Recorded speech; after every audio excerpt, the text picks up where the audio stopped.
If you have anything left on your trainer that you did not get complete or that was incorrect during last term, let me make myself explicitly clear.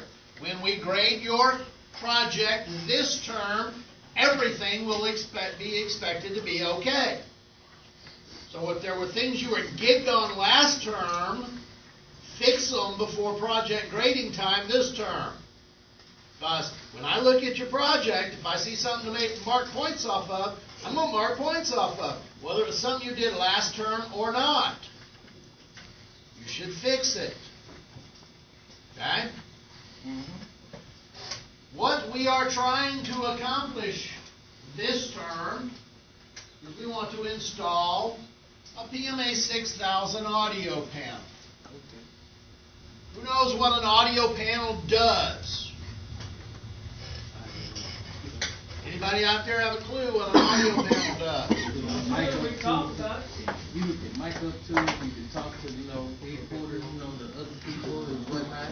You can listen to music. One of the clues to what it actually does is in the proper name. The proper name is an audio selector panel. It allows the pilot or the co-pilot to select the audio they want to listen on or select the transmit unit they want to transmit on. Okay? A lot of different possibilities for audio in the aircraft. Pilot has the ability with an audio panel to select COM 1, select COM 2, select the ADF, select the DME. He can listen to any of these things all at once.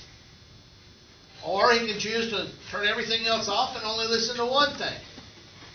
You can only transmit on one radio at a time. Got a selector knob that says I'm going to transmit on this radio, I'm going to transmit on that radio. Any old audio panels, you could actually select COM 1 for transmit and actually turn off the COM 1 audio. So pilots would be flying wrong, they would have COM 1 audio on, they would have the audio selector to COM 1 for transmit, they would talk on it, they could reach up and select the COM 2 to transmit, and they'd start transmitting on COM 2, and they weren't getting any response. And turns out they didn't have COM 2 audio turned on to listen to it. They were transmitting just fine on COM 2. They just weren't listening to it. New electronic audio panels will not allow you to do that.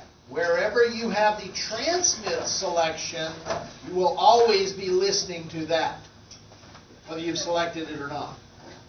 But you can select anything else you want to add into the mix. Another thing about the audio panel is the audio panel has within its confines a marker beacon receiver. Because the marker beacon receiver is a super simple receiver, many of the manufacturers have found that it's very convenient to put the marker beacon receiver in the audio panel. So your audio panel that you're going to be installing has a marker beacon receiver. You will be installing a coax cable to that marker beacon receiver.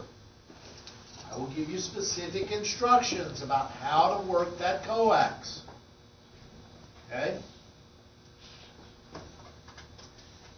Some of the things I'm going to tell you about how to deal with wires are my personal experience.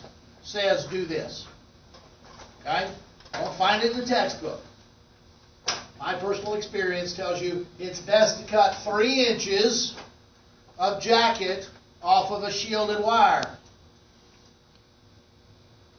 I told that to somebody the other day. Cut 3 inches of jacket off the shielded wire. He didn't pay attention to me.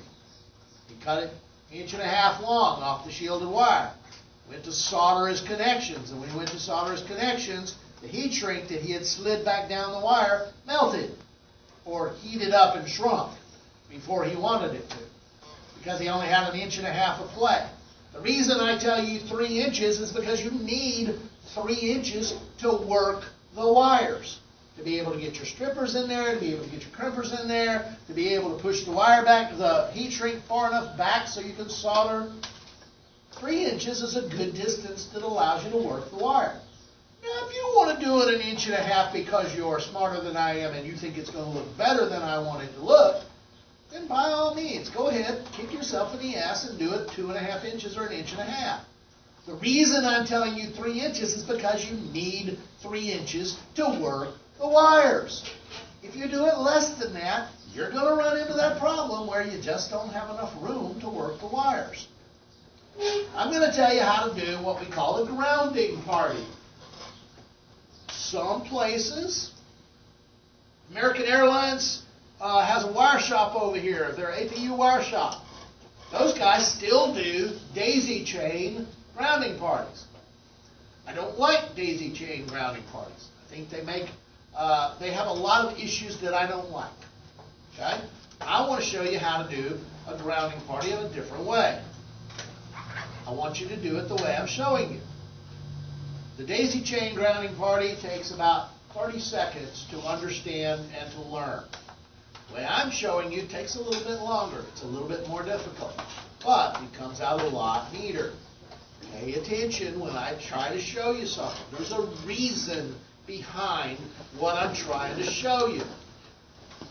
If you pay attention and you do it the way I'm trying to show you, you're going to learn something that you can apply. If you try to do it your way, you're not going to learn what it is I'm trying to get you to learn. I'm not telling you it's wrong. There's a lot of ways to make a wire connection. A lot of ways to make a wire connection. All of them aren't wrong just because they're not my way. But the way I'm trying to teach you is a way that's going to give you an advantage over other people in the way they learn. Okay? I'm trying to show you some things that you won't find in the textbooks. Stuff you can find in the textbooks, the easy stuff, that's easy enough, you know. But I'm going to try to show you some techniques that you might not find in textbooks that might make your life a little bit easier. If you're working alone and you run into a situation where you got this and you got that and you're not sure exactly what to do with it, do you know what to do in that case? Do this. Because between myself and these other 2 instructors, we can show you multiple ways to answer a problem, to deal with an issue. Even if you were doing this and you went, no, I screwed it up, oh crap, I'm going to have to undo this, what am I going to do? Do this. When it's over, show us what you did. And we may offer you multiple ways to get out of that little problem that you just created. There's all kinds of ways to do this stuff. Okay? Let us show you and help you to teach you different ways to deal with these problems. You're going to run into problems. There is no doubt about it. I'll be exceptionally surprised at any team that gets all the way through this and doesn't put a wire in the wrong place. Okay? You're going to put a wire in the wrong place. It's no big deal. You extract the wire and put it back where it goes. Okay? That's why we check it, double check it, and triple check it. Because it's so easy to make a mistake. Can I interject? Sure. It's imperative that you listen to what Mr. Bicroft is saying, especially asking for help. Don't screw something up and then just sit there and be quiet about it. The grading on these projects is not an ongoing grade. It's graded when it's finished. So if you screw something up in the middle, we're not going to make a note of it and tag you for it later. We're going to tell you how to fix it. And then at the end, if you fixed it properly, you're not going to be digged on it. Okay? This is where you learn, and you learn, unfortunately, by making mistakes. Okay?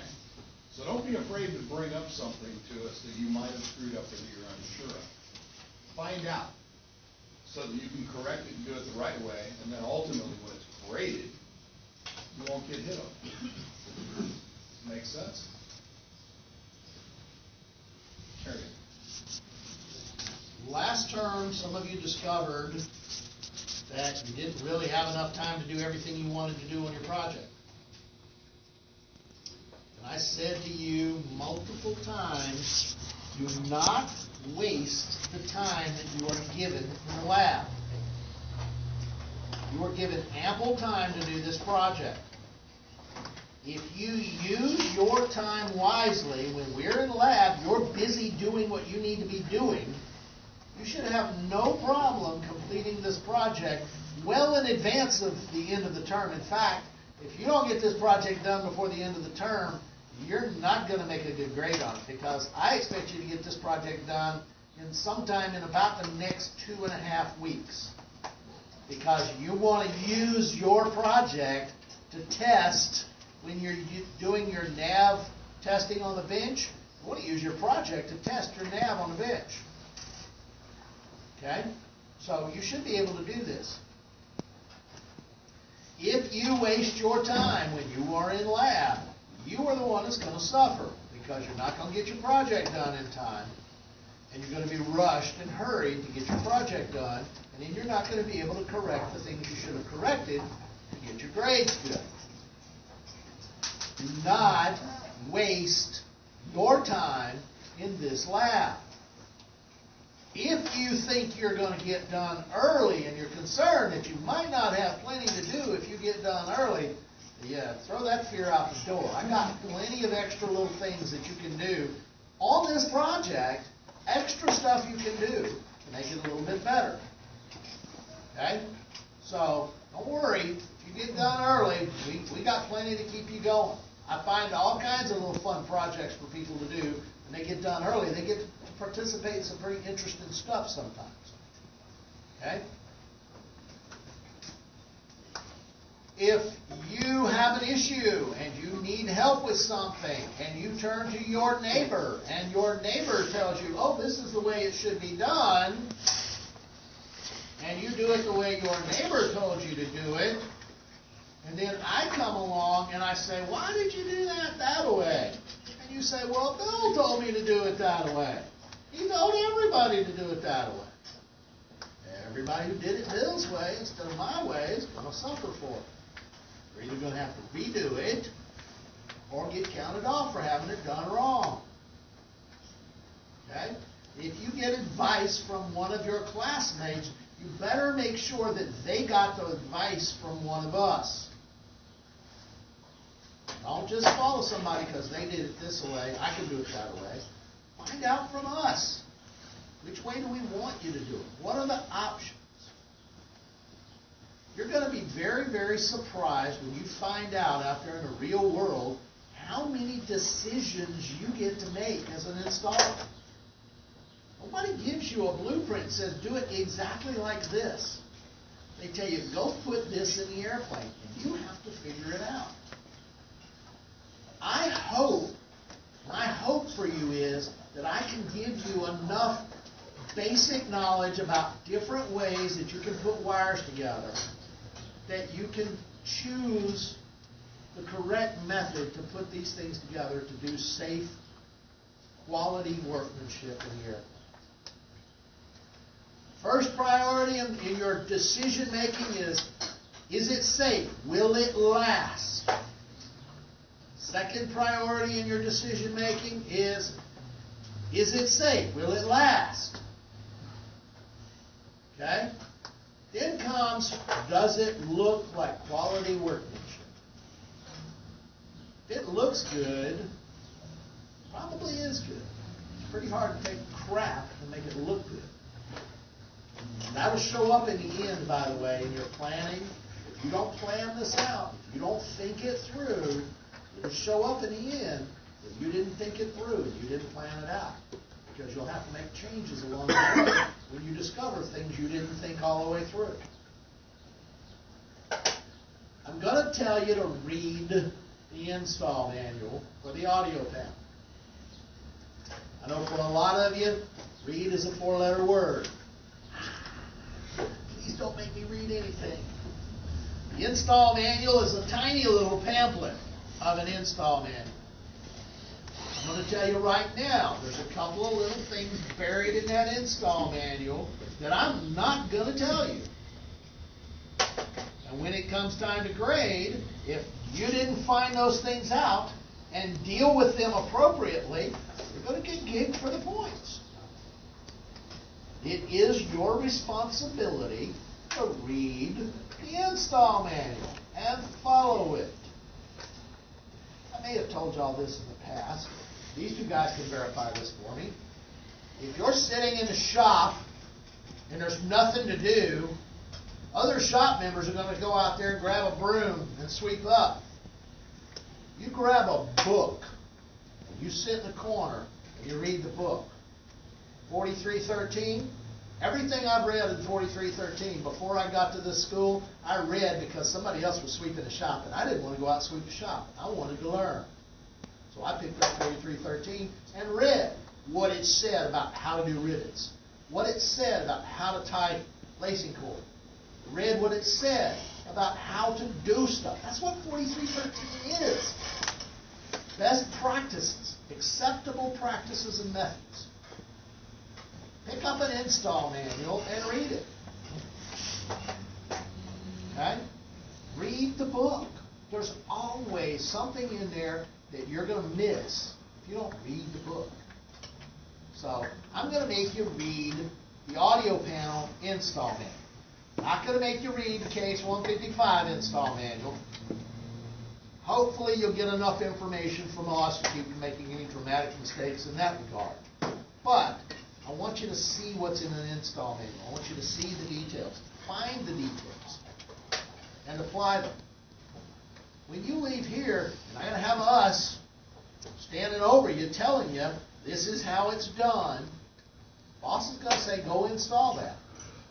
And you're going to have to go do that. They expect you to know what to do, to a certain extent. They'll train you somewhat. Hopefully, what you get out of this school will make you excel above and beyond the rest of the people in the shop. It will if you learn, if you pay attention. A couple of things about wiring. Number one, you don't want it to chafe on anything. If a wire's laying against a piece of metal in an airplane, it's eventually going to chafe. It vibrates constantly, and it will chafe, and it will eventually cause a problem. There's a term called banjo tight. Anybody know what I mean when I say banjo tight? I'm running a harness, the harness comes across, and it turns a corner, and it goes up into here. And one of the wires in that harness has to go to this outside point, and it shoots straight across there. You can reach up and twang it because it's so tight. That's banjo tight. You don't want anything banjo tight. You know what banjo tight shows me? Poor planning.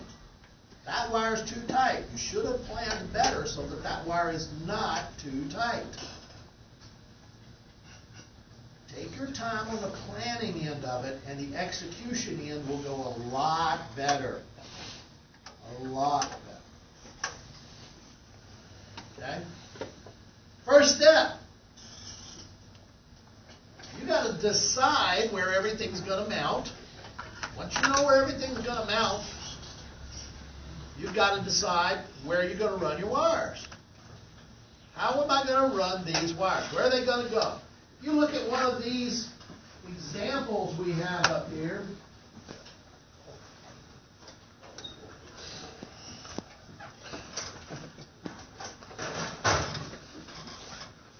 you see wires coming out of the audio panel, turning a corner and going down the side of the radio stack. How far do I need to go to make that turn happen? How long is that piece of wire?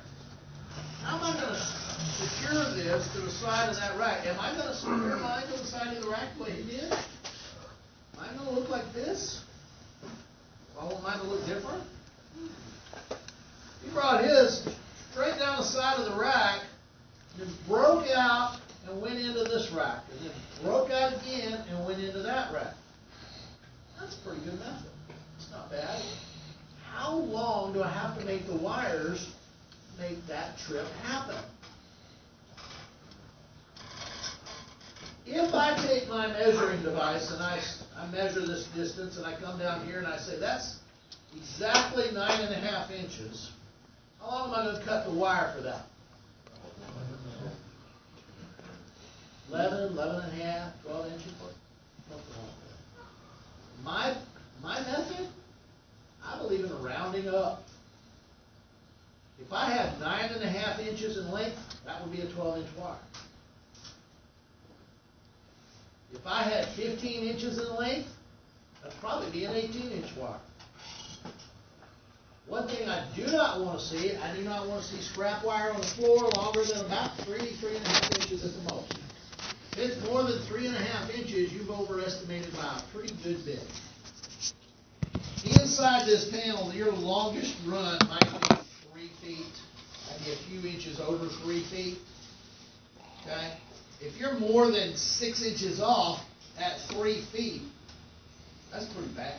You should be able to get a little closer. Okay? So I don't want to see a lot of scrap laying on the floor this long. Right? Planning. Y'all know how to work a shield now. You've done that, right? Yes, no, maybe? Anybody know how to work a shield? Anybody? Y'all wired all of those mic jacks and phone jacks. Did you not have to trim a shield back and solder wires to that stuff?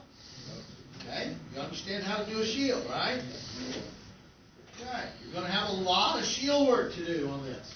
A lot of shield work. All these audio panels, all these audio wires are shielded. You're going to have to work the shields on. Take your time, do it right. If your length's cut to the right length.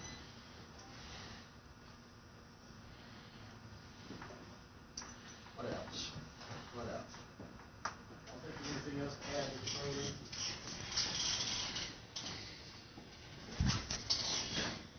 There's paperwork you got to do. Paperwork number 1. Cut list. Who can tell me about a cut list? Go ahead, Jordan. Cut list is color, game, how many inches, and positive, co-positive, with region within. Cut list goes from one location to another location, which gives you the length. You want to know how far am I going to go from, in your case, the audio panel to pilot jacks, wherever your plug is for your pilot jacks. Or audio panel to circuit breaker. Audio panel to the ground block. And then you're going to list what wires do I need, what type of wires, shielded 2-conductor, shielded 3-conductor, 18-gauge black wire, 18-gauge red wire, whatever it is, and the length. When you complete your cut list, you should know exactly what you need to cut. Your completed cut list should show exactly what wires you need to cut. Your estimated lengths. What you want to be able to take a cut list and go to the wire rack and cut off the wires you need, carry them back to your work spot, and go to work. That's the whole point of the cut list. You go to the wire rack, cut what you need, come back and work it. Okay? You got audio panel wires going to pilot's jacks, co-pilot's jacks, music jack, speaker wires. You go over there and you cut all of those all at once. You bring them back to your workstation. Chances of you making a mistake and grabbing the wrong one and making a connection out of it increase. If you go over there and you cut your pilot jacks wires, you bring them over, set them down, and you work them. And you cut your co-pilot jack wires, you bring them over, and you hand them to your partner. Your partner works them. That's the only ones you're working. And you work those until they're plugged in and done. Then you go get more wires and you work those until they're plugged in and done. Keep the amount of stuff that's open on your bench to a small amount. Limit how many wires you have on the bench at one time.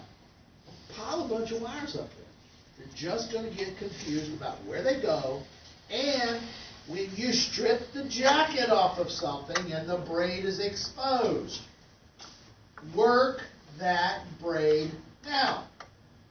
Do not strip the jacket off of 4 or 5 pieces of wire at once and try to work the braid on 4 or 5 pieces of wire at once.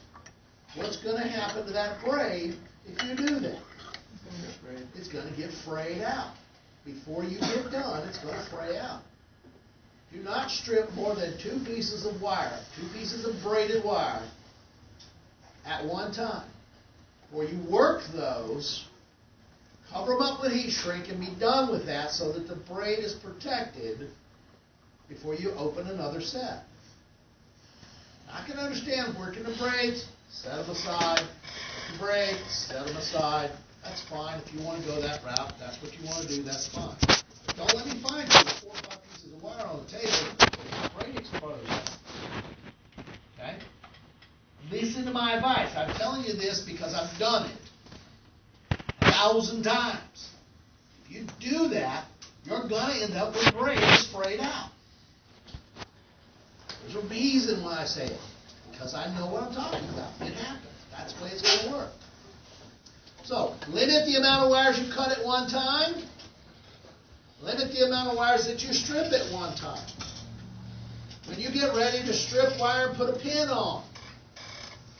Take the pin, take the wire, strip the wire, place it on the pin, and look at it and say, is that the right strip length?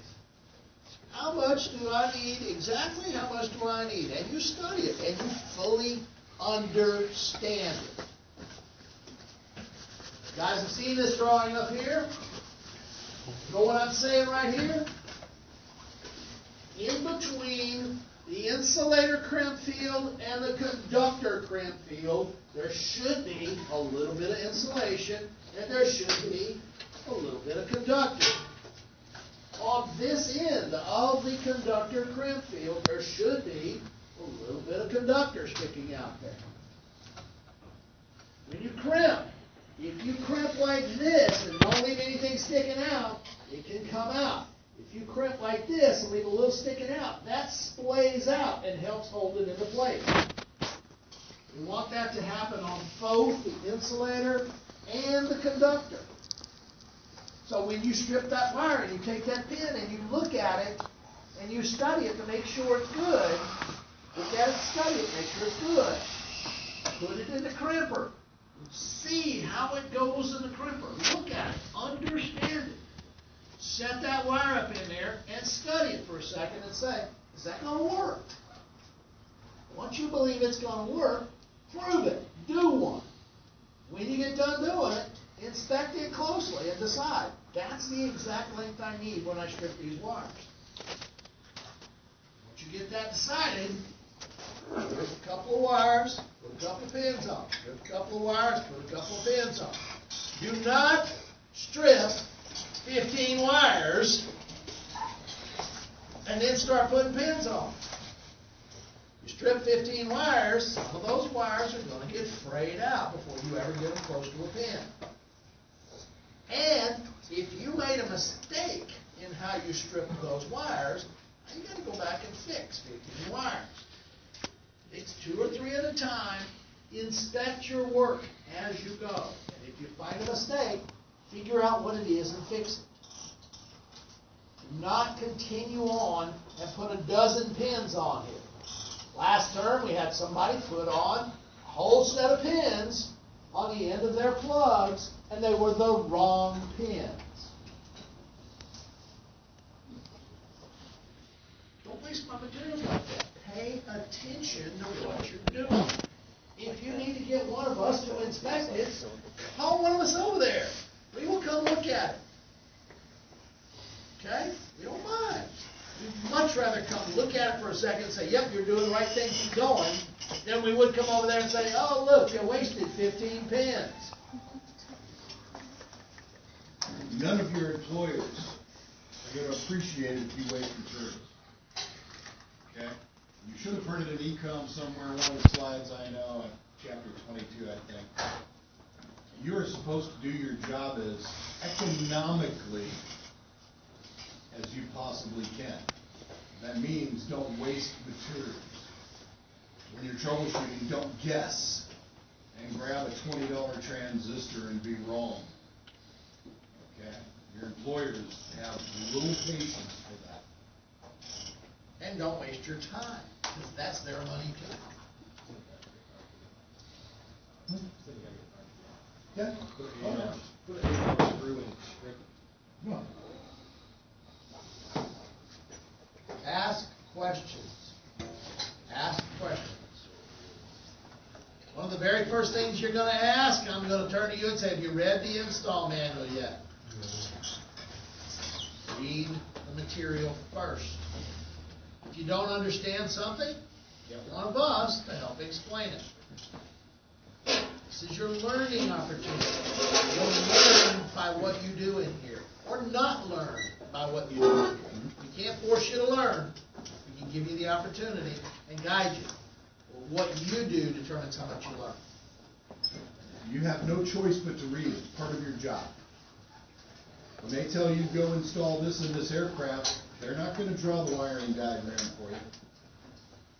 You guys have already seen wiring diagrams in a book, like looking for the KX206 indicator, and in there, if you were paying attention, it shows you how to wire up 10 different indicators, depending on which one you're using. Every job is custom. Every job is different. Every job needs its own wiring diagram that you have to draw.